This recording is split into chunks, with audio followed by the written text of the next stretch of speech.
More than 70 Russian military vehicles were reported destroyed or disabled in just a few hours, turning what was meant to be a fast armored thrust into one of the most costly setbacks Moscow has faced along the Donetsk-Luhansk line in recent months. What unfolded on this stretch of the front was not a random clash or a lucky strike. Instead, that column entered a battle space already mapped, tracked, and prepared. As the convoy advanced, Ukrainian systems were already watching from above and listening from afar, combining drone feeds, thermal signatures, and signal activity to read the formation before the first shot was fired. By the time Russian units realized they were under attack, the fight was already tilted against them, with key vehicles struck, routes blocked, and command links under pressure. This was not just about tanks burning or vehicles abandoned on the road. It was a clear signal of how modern warfare now punishes visibility, predictability, and slow adaptation. Heavy armor no longer moves unseen, large columns no longer buy safety, and once control is lost in the opening minutes, recovery becomes nearly impossible. The critical question raised by this ambush is not how many vehicles were hit. It is why a force of this size could be neutralized so quickly, and what that says about the changing balance between technology, information, and raw firepower on today's battlefield. Early detection reshaped the entire fight, because the Russian column was identified long before it reached a point where speed or armor could protect it. Ukraine did not react to contact, since the movement was already visible through layered surveillance that tracked direction, spacing, and tempo, while the convoy was still advancing toward the Donetsk-Luhansk line. The first change came from persistent UAV coverage, which stayed above the routes instead of chasing targets only after contact. Reconnaissance drones followed the column across open ground and tree lines, allowing operators to observe how vehicles were grouped and how gaps formed between heavy armor and lighter elements as the convoy moved forward. This view made it possible to see that the formation was mixed with tanks and armored carriers, leading while support vehicles and mobile infantry followed in a looser pattern. Thermal monitoring added another layer to that picture, because engine heat exposed movement even when visual cues were limited by terrain or smoke. Heat signatures revealed when vehicles slowed, clustered, or changed direction, which showed stress points in the formation that could later be exploited. Once engines heated unevenly across the column, it became clear where command vehicles paused and where recovery assets stayed close, signaling which targets mattered most. Signals monitoring reinforced these observations by highlighting a rise in communication activity as the convoy approached contested ground. Increased traffic suggested coordination between units rather than routine movement, which confirmed that this was not a simple transfer, but a planned push. That information reduced uncertainty and allowed Ukrainian commanders to treat the advance as a deliberate assault rather than a probe. The key advantage of this early detection was not speed, but clarity. Ukraine could see how the convoy would likely fight before the fighting began, which made it possible to shape the engagement instead of reacting to it. By reading the structure of the column, planners could anticipate where disruption would cause the greatest confusion once the ambush started. This preparation removed surprise from the Russian side and replaced it with exposure. When the column continued forward, it did so under constant observation, which meant every kilometer increased risk rather than reducing it. Unlike traditional engagements where large artillery strikes announce intent, this phase stayed quiet. No mass fire signaled danger, and no visible movement suggested a trap. That silence was part of the method, because the decisive action depended on holding fire until the formation reached the most vulnerable point. By the time the convoy entered that zone, Ukraine already understood its layout and rhythm. This approach marked a shift away from relying on volume of fire alone. Instead of trying to overwhelm through scale, Ukraine focused on seeing first and choosing when and where to strike. In modern combat, that sequence matters more than raw numbers, because control of information sets the terms of contact. The result of this detection phase was simple but decisive. Russia advanced into a fight it did not know was already defined, while Ukraine entered with a plan built on observation rather than reaction. Once contact began, the outcome was shaped by everything that had already been seen and understood before the first explosion. The ambush took shape through a two-axis layout, because Ukraine aimed to break the Russian formation as a system, rather than destroy vehicles one by one. Instead of focusing on a single strike point, Ukrainian planners divided the battlefield into a forward block and a rear pressure zone, which allowed control over both movement and reaction once contact began. The first axis was positioned to confront the heavy armor leading the advance. Tanks and armored carriers at the front were expected to open space and set the pace, so this line became the key to slowing everything behind it. When fire was applied to these lead vehicles, the goal was not only destruction, but delay, since a stop tank on a narrow route turns into a physical barrier that reshapes traffic and timing. As the front slowed, following units were forced closer together, which reduced flexibility and increased exposure. At the same time, the second axis focused on the mobile layer moving behind the armor. Light vehicles and infantry elements relied on speed and gaps created by the lead tanks, so pressure on this group aimed to remove that advantage. Once fire landed among these units, movement routes narrowed and coordination weakened, because drivers and dismounted troops had to react without clear direction from the front. This created confusion that could not be solved by pushing forward or pulling back. What made this layout effective was timing rather than volume. The two axes did not operate in isolation, since actions on the front immediately shaped conditions in the rear. When a lead vehicle halted or burned, space disappeared for the column behind it.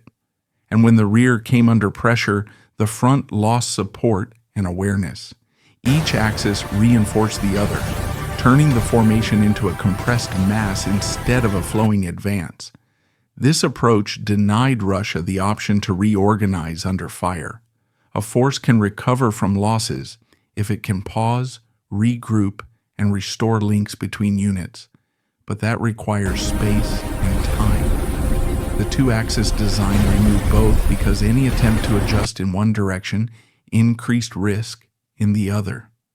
Vehicles that tried to bypass the blockage faced fire from the rear pressure zone, while those that stayed put remained exposed to strikes from the forward block.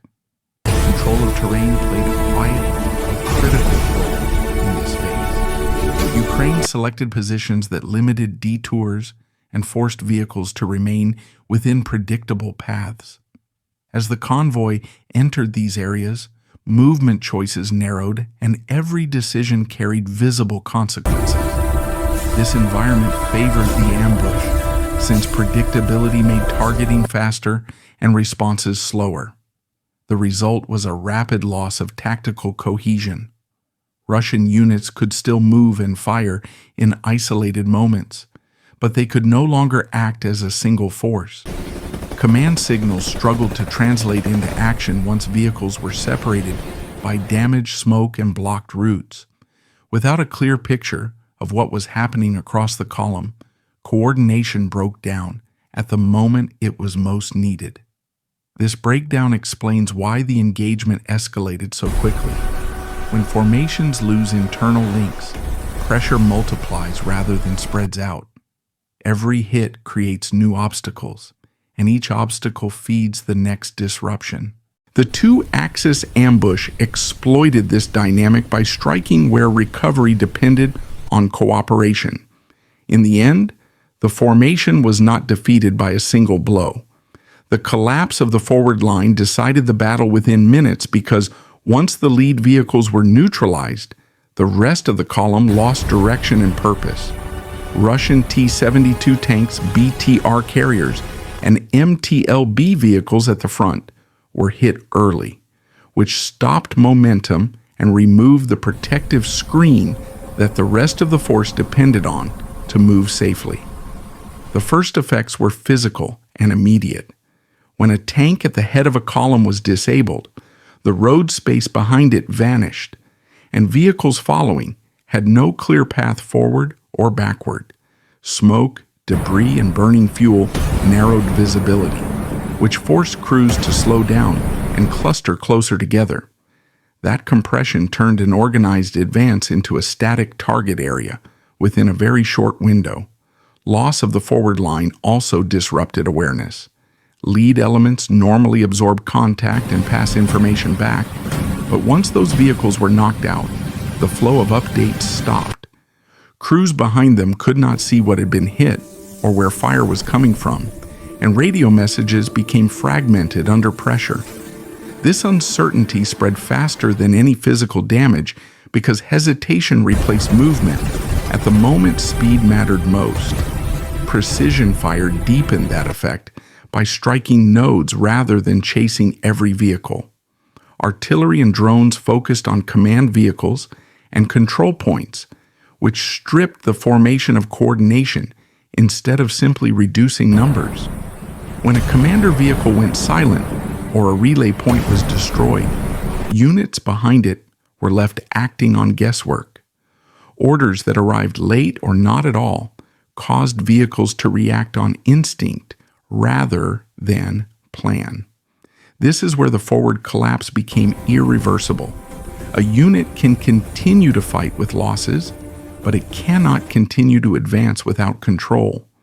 As the front disintegrated, each vehicle behind faced a choice with no good outcome, because pushing forward risked entering blocked lanes, while stopping invited follow-up strikes.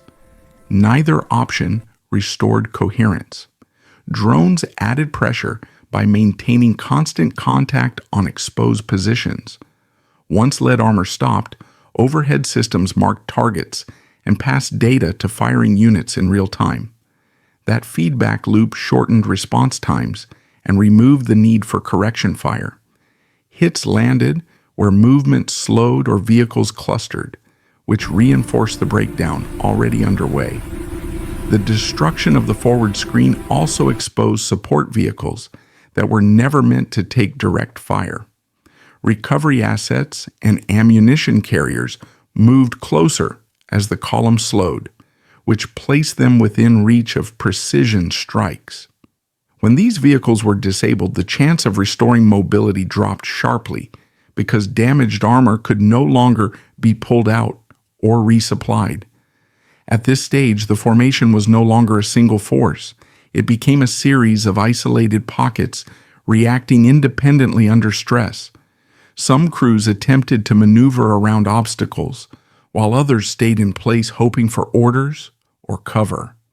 That fragmentation prevented any coordinated response, even though individual vehicles were still capable of firing. The most striking aspect of this engagement was the sheer speed of the Russian forces' disintegration. From the moment of initial contact to the complete breakdown of the forward elements, only minutes elapsed, a brief window that ultimately determined the battle's outcome. Once Ukrainian forces neutralized key control points and eliminated the lead armored vehicles, the Russian advance devolved into chaos rather than organized resistance. This encounter underscores a core principle of contemporary warfare. Victory often depends on disrupting an enemy's command structure and cohesion, rather than solely pursuing total destruction. By shattering the front line and severing communication chains, Ukrainian defenders stripped the attackers of their ability to operate as a unified force. The rear sections fared even worse, transforming what began as temporary disruption into outright rout. As Ukrainian fire shifted rearward, the entire column lost any hope of recovery or reorganization. With the lead tanks immobilized, Ukrainian operators wasted no time redirecting strikes towards supporting assets, those responsible for mobility, logistics, and sustained firepower. Light vehicles like pickups and motorcycles, along with agile infantry teams, suddenly found themselves prime targets. These elements relied on rapid movement and dispersion for protection, but the stalled advance eliminated both, forcing them into static, predictable positions. Constricted routes led to inevitable bunching, turning fast-moving assets into clustered, easy marks, especially vulnerable to overhead threats. In this critical phase, FPV drones proved decisive, delivering precise, unanticipated strikes against high-value targets. Pilots prioritized vehicles loaded with munitions, heavy weapons, or anti-air systems, amplifying secondary explosions that rippled through nearby units. A single detonating truck could chain react with others, compounding physical damage with immediate psychological shock. Crews witnessing blasts nearby often panicked, braking abruptly, swerving, or colliding, which only worsened blockages on confined paths. Controlled movement gave way to raw survival instincts, leaving personnel exposed to relentless follow-on attacks. Precision artillery complemented the drone onslaught by denying escape options, targeting junctions, potential rally points, or retreat lanes rather than blanket bombardment.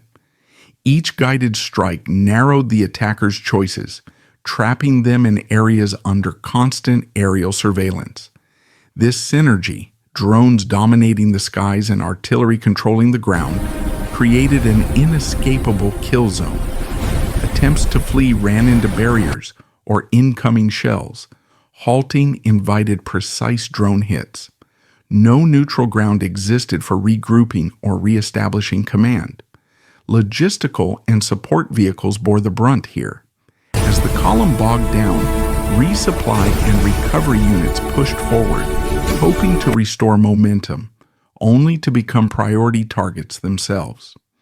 Their destruction eliminated any prospect of evacuating damaged assets or replenishing the front, converting recoverable losses into irreversible ones in mere minutes.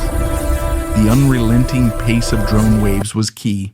Constant pressure denied adaptation, turning every countermeasure into further disarray.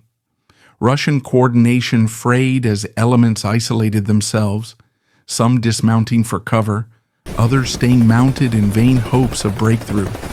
Even units far from direct contact felt the peril, as strikes penetrated deep, erasing any notion of a secure rear and rendering the whole formation a single contested area.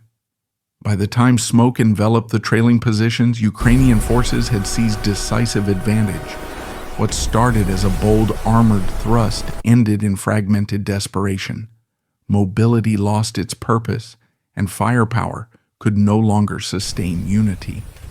When drones and accurate artillery integrate seamlessly, supposed advantages in speed and lightness become fatal liabilities. This rearward unraveling was no accident. It stemmed from methodical targeting of logistics, morale, and maneuver space simultaneously. The ambush's chain reaction sealed the column's fate.